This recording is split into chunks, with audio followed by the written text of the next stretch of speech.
So yeah, to just finish up with the whole pretty demiurge Satan thing and taking souls, the ones that he would take, he's disgusted by. The reason why he's doing it is to keep me coming back to the game. That's how he has control over me once I break through. Sometimes, like, you know, when I come back here, I don't break through the veils and I quit earlier. Different things happen, but when I get to the final door, if you will, this happened on my birthday, actually, where my consciousness was out of this world and in this crazy, intense, at least 11th dimensional, perhaps 12th place.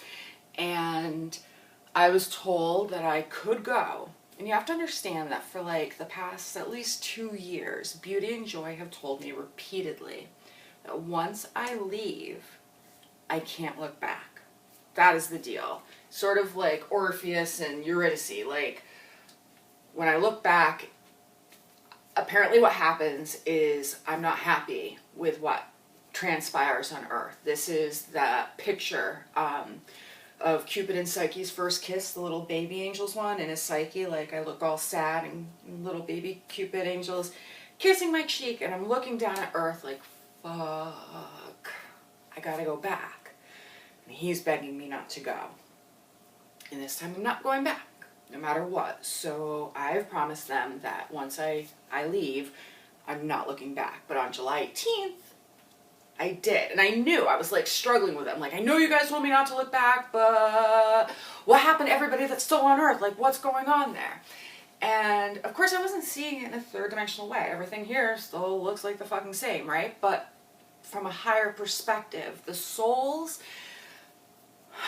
that I was coming back for just looked like skeletons. Like, there was something, this whole thing related to anorexia, right? Everyone looked like these aging anorexic women who were starving themselves despite every mirror around them telling them what was really going on.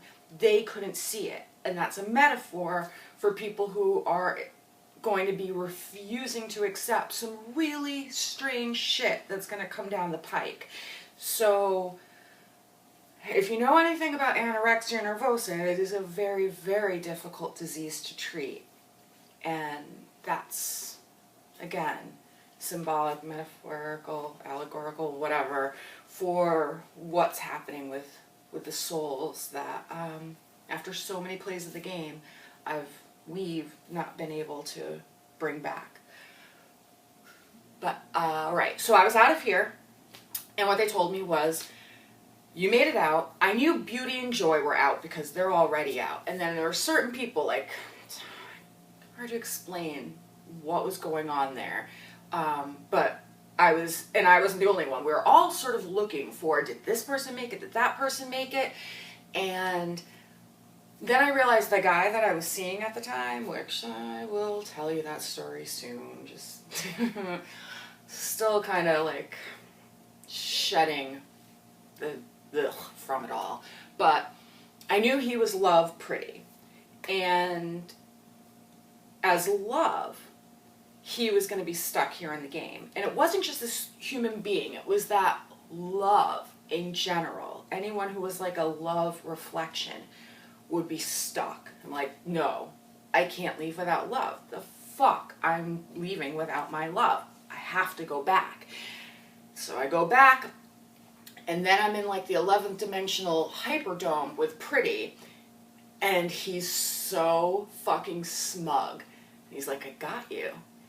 And I realize that he uses my love for my creation, for my other half, against me. So once I've made it out, like so far, I come back in, and he's obsessed. His whole thing is he just wants me to stay in the game forever.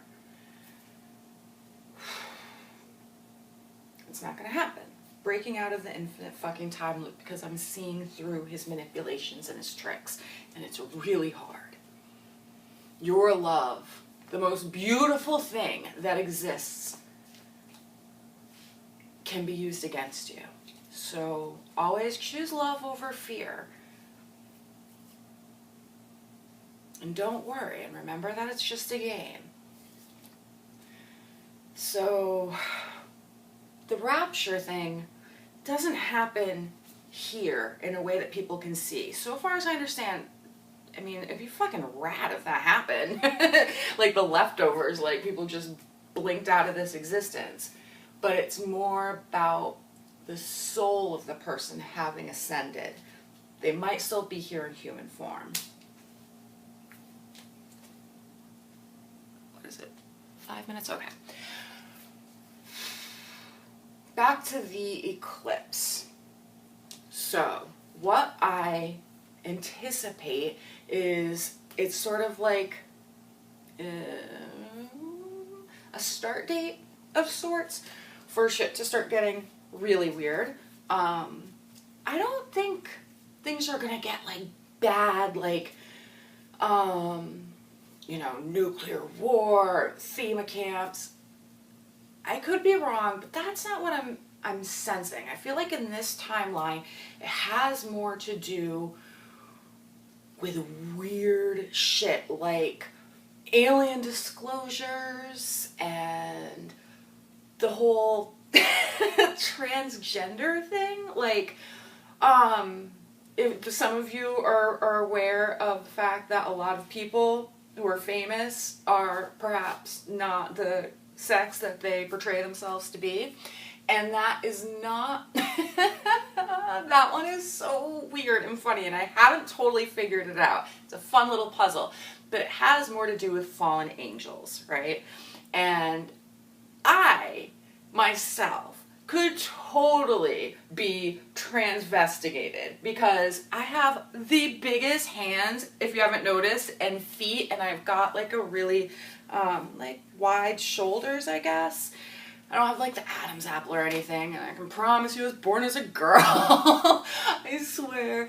But I mean, I think you could argue I'm like the original fallen angel. Like, I left love. I left my other half. I left source. I left God to come here. So, yeah.